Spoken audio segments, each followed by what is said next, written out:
হাজরার মহারাষ্ট্র নিবাসে গণেশ পুজোয় হাজির হয়েছিলেন মুখ্যমন্ত্রী মমতা বন্দ্যোপাধ্যায়। কলকাতায় মহারাষ্ট্রের বাসিন্দাদের উদ্যোগে এই গণেশ পুজো এবছর 101 বছরে পদার্পণ করেছে। মুখ্যমন্ত্রী মমতা বন্দ্যোপাধ্যায় ওই গণেশ পুজোয় উপস্থিত হয়ে মঙ্গল আরতি করেছেন।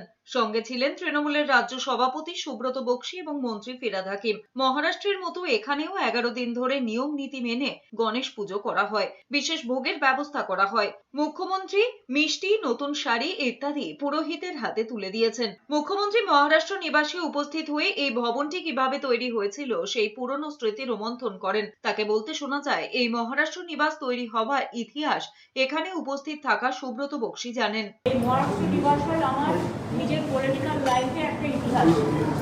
এই মহারাষ্ট্র নিবাসটা তৈরি করা এই দেশের সম্পর্ক আমার চিরকাল।